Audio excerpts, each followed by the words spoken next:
Ժամանակակից ֆուտբոլում գրեթե չեն մնացել խաղացողներ, որոնք կարիերան կամ դրա մեծ մասը նվիրում են մի ակումբի։ Միլիոնավոր եվրոներն ու գայթակղիչ առաջարկները ստիպում են նրանց ակումբները փոխել գուլպաների պես։ Առաջարկում եմ վերհիշել մի քանի նման ֆուտբոլիստների, որոնք հավատարիմ մնացին իրենց ակումբներին։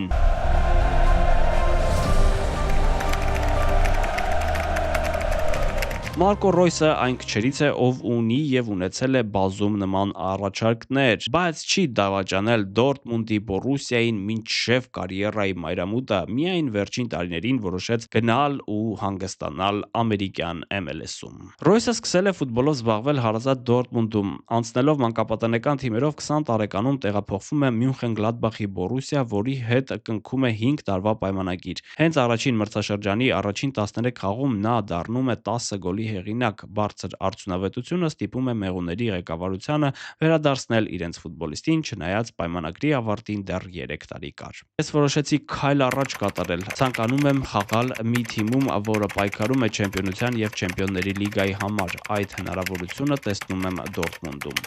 Այդ խոսքերը ասելիս իհարկե նա չգիտեր, որ Բունդեսլիգայի ափսեն և Չեմպիոնների լիգայի լոշտակ գավաթը այդպես էլ իրենը չեն լինելու։ Չնայած երկուսն էլ անչափ մոտ են եղել, պարզապես ամեն անգամ Մյունխենի Բավարիան էր հայտնվում ճանապարհին։ Գերմանացու պահարանում Գերմանիայի 2 գավաթ կա և 2 սուպեր գավաթ, ու վերջերս նվաճել է MLS-ի գավաթը Los Angeles Galaxy-ի հետ։ Մարկո Ռոյսը արիստոկրատ ֆուտբոլիստ է, որը միանշանակ կարմիր գրքում է գրանցված։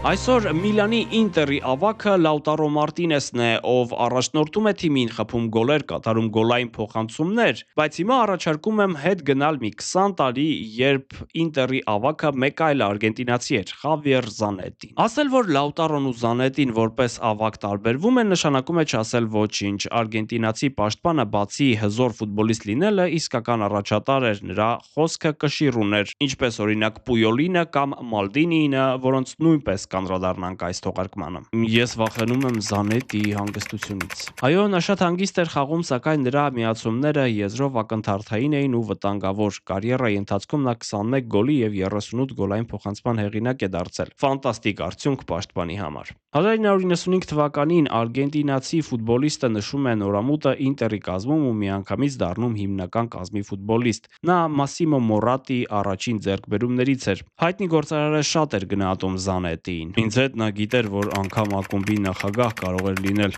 Նա գիտի ամեն ինչ ակումբի մասին, վայելում է հարգանք և կարող է ներկայացնել ակումբը ըստ արժանվույն։ Արգենտինացին այժմ իր հարազատ ակումբի փոխնախագահն է ու նաև նրա աշխատանքի շնորհիվ է Ինտերը փայլուն ֆուտբոլ խաղում։ Ով գիտե, միգուցե մի օր էլ նախագահ դառնա։ Ամեն դեպքում նրան պետք է արժանին մատուցել որպես լեգենդար ավագ։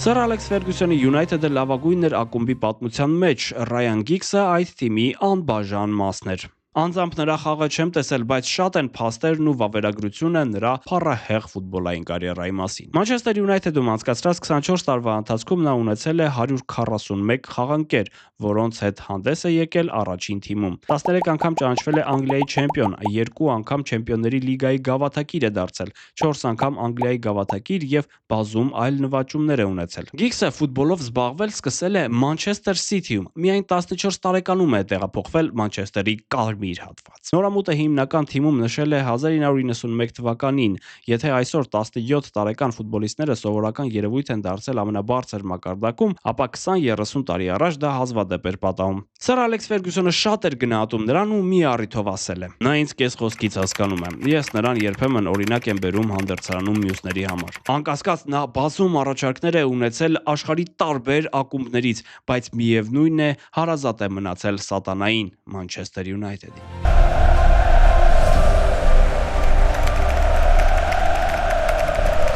Մյունխենի Բավարիան շատ հազվադեպ է հնարավորություն տալիս իր երկրորդ թիմի ֆուտբոլիստներին, այդպիսիներից էր Ֆիլիպ Լամը։ 2001 թվականին 17 տարեկանում փոքրամարմին Լամը դառնում է Բավարիայի 2-ի ֆուտբոլիստ։ 2 տարի այնտեղ անցկացնելուց հետո նրան վարձավճարով ուղարկում են Շտուտգարտ։ Ֆելիքս Մագատի գլխավորությամբ ձևավորվում է Գերմանիայի հավաքականի ու Մյունխենի Բավարիայի ապագա ավագն ու առաջատարը։ 2005-2006 թվականի մրցաշրջանը Լամը սկսում է վնասվածքով ու երկար ժամանակով դուրս մնում շարքից։ Սակայն մեկ տարի անց, երբ Բավարիան արդեն գլխավորում էր Ֆելիքս Մագատը, Լամը սկսում է որպես հիմնական կազմի ֆուտբոլիստ ու այլևս չի զիջում իր տեղը 12 տարի։ Այդ ընթացքում նա Բավարիայի կազմում անցկացրել է 659 խաղ, խփել 23 գոլ ու կատարել 77 գոլային փոխանցում։ Ուշադրություն, այդքան խաղերի ընթացքում նա ոչ մի կարմիր քարտ չի ստացել։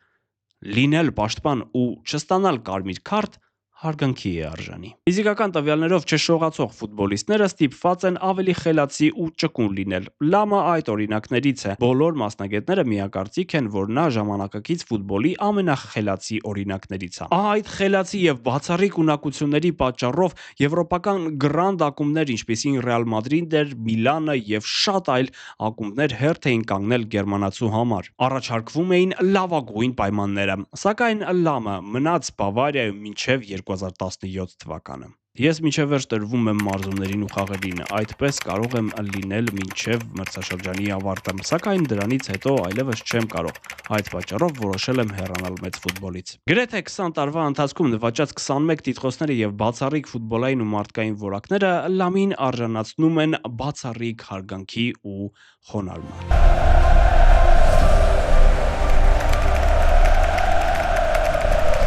Այս լեզուն ձեզ ծանոթ է, իսկ այս մեկը։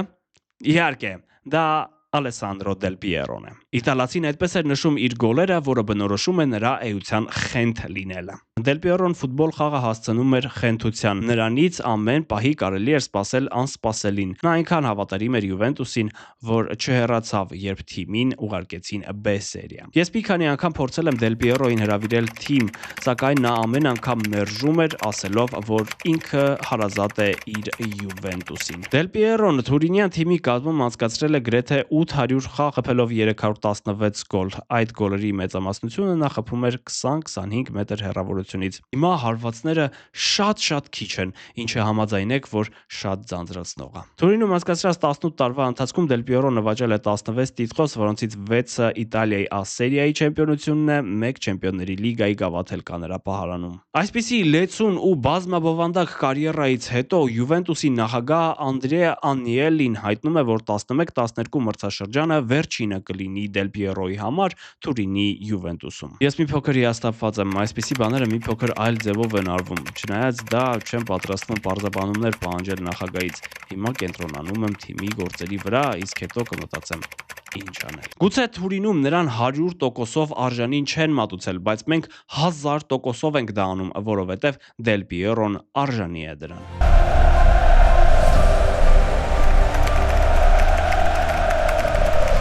Ասում են բոլոր ճանապարհները տանում են դեպի Հռոմ, որտեղ իմպերատորը դիմավորում է բոլորին։ Ֆրանչեսկո Տոտին իր նորամուտը Ռոմայի կազմում նշել է 1994 թվականին։ Ով եմ կմնամ այստեղ հավերժ։ Ես խաղում եմ հարազատ թիմում, ապրում եմ հարազատ քաղաքում։ Ես ունեմ այն ամենը, ինչ կցանկանայի։ Ուզում եմ ամբողջ կյանքում հռոմեացի լինել։ Ֆլորենտինո Պերեսը Մադրիդյան Գալակտիկոսը հավաքելիս առանձնակի տեղ է ունեցել Ֆրանչեսկո Տոտիի համար։ Սակայն գործարքը չի կայացել, քանի որ Մադրիդում չեն համաձայնել իտալացուն վճարել ավելի շատ, քան Ռաուլին։ Հավանաբար այս չկայացած տեղափոխությունից ոգեշնչված իտալացին ասել է. Ես դավաճանել եմ իմ բոլոր ընկերուհիներին, իսկ Ռոմային երբեք։ Ֆրանչեսկոն Հռոմում անցկացրել է գրեթե 25 տարի, սակայն տիտղոսների պահարանը համեմատաբար հավեստ է։ Վերջերս նա մեր օրերի ֆուտբոլը շատ լավ բնութագրել է ասելով. Մեր ժամանակներում ֆուտբոլը սիրո մասին էր, իսկ հիմա ավելի շատ բիզնեսի։ Տոտիին աստվածացնում են Հռոմում, ինչի համար նա արժանիորեն տեղ է գտնում մեր այսօրվա թողարկմանը։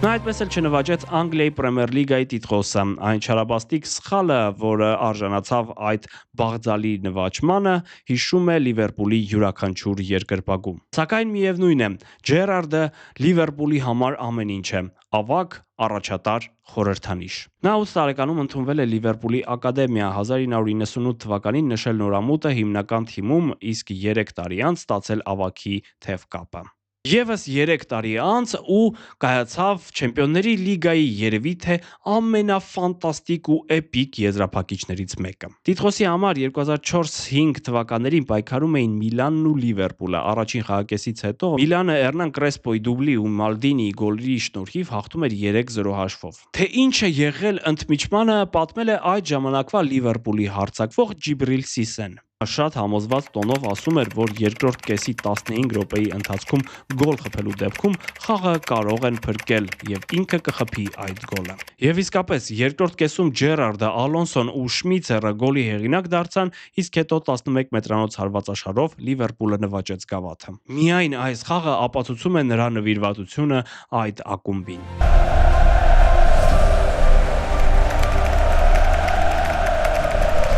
Մադրիդի Ռեալը ունեցել է շատ անվանի ֆուտբոլիստներ, սակայն Ռաուլը տարբերվում էր նրանցից թե դաշտում, թե դրա սահմաններից դուրս։ Ֆուտբոլ խաղալ Ռաուլը սկսել է Ատլետիկո Մադրիդի ակադեմիայում, որի մոլի երկրպագու է եղել նրա հայրը։ 2 տարվա ընթացքում նրան նկատել են Մադրիդի Ռեալի սկաուտները եւ միանգամից կանխազգացել նրա ապագան։ 1992-94 թվականներին նա հանդես է գալիս Մադրիդի Ռեալի երիտասարդական թիմում, ինչից հետո 17 տարեկանում նորամուտն է նշում հիմնական կազմում։ Ռեալի կազմում նա նվաճել է անհամար տիտղոսներ։ Մինչև վերջին ժամանակներս նա ակումբի պատմության լավագույն ռմբարկուն էր։ Իհարկե, այսպիսի ակումբում ավագի թևկապ կրելը մեծ պատիվ է, բայց ես այլ բան եմ փնտրում։ Ես կարող էի մնալ, բայց այդ դեպքում չէի վայելի խաղը։ Այսպես է արտահայտվել նա գերմանական Շալկե տեղափոխվելուց առաջ։ Այս նորությունը ցնցեց ոչ միայն Ռեալի երկրպագուներին, այլ նաև ողջ ֆուտբոլային հանրությանը։ Կարծիքներ կան, որ Ռաուլը հակասություններ է ունեցել ղեկավարության հետ, սակայն այդ կարծիքները այդպես էլ չապացուցվեցին։ Գրեթե նույնն է նաև Կասիլիասի դեպքում։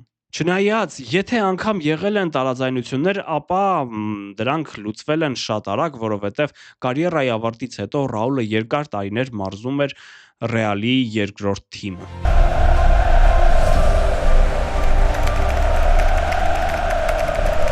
Այսպես ֆուտբոլիստներին կարգի բերող հանգստացնող ֆուտբոլիստների քիչ կհանդիպես։ Կարլես Պույոլը հենց այդպիսինն էր, կատալոնական Բարսելոնայի կենտրոնական պաշտպանն ու ավագը։ Նա պարզապես ֆուտբոլիստ չէր ակումբի համար, կարելի է ասել խորհրդանիշ ու իսկական լեգենդ։ Պույոլը 17 տարեկանում է սկսել մարզվել Բարսելոնայի ակադեմիայում։ 2 տարի անց 1999 թվականին հաստատվել է առաջին թիմի հիմնական կազմում։ Նրա առաջատարի որակները միանգամից են երևացել եւ Լուիս Էնրիկեից հետո հենց նա է դառնում թիմի ավագը մինչև կարիերայի ավարտը։ Մի անգամ Պույոլը վնասվածքից բուժվելուց հետո վերադարձավ դաշտ ու ես նրան ասեցի՝ «Բարի վերադարձ ընկերս», իսկ նա պատասխանեց՝ «Ձենդ կտրի ու կենտրոնացի խաղի վրա»։ Ժերար Պիկեի այս խոսքերը շատ լավ են բնութագրում Պույոլին։ Նրա անձնուրաց խաղը մեկ անգամ չէ, որ փրկել է թիմին եւ բազում տիտղոսներ բերել։ 682 խաղում Պույոլը Բարսայի հետ նվաճել է 21 տիտղոս, որոնցից 3-ը Չեմպիոնների լիգայի, 6-ը Իսպանիայի առաջնության։ Նրան կարելի է գոլահար պաշտպանների շարքին դասել։ Միայն Բարսելոնայում նա դարձել է 23 գոլի հեղինակ, ինչը պաշտպանի համար վատ արդյունք չէ։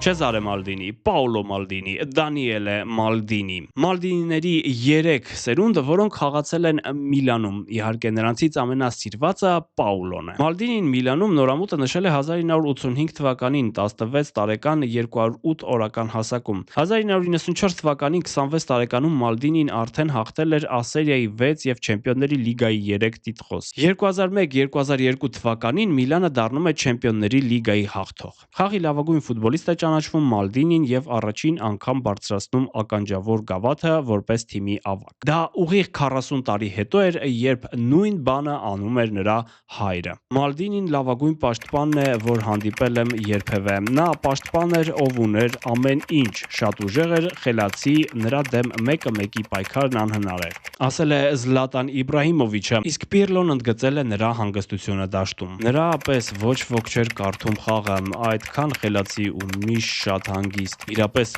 մեծագույններից մեկը։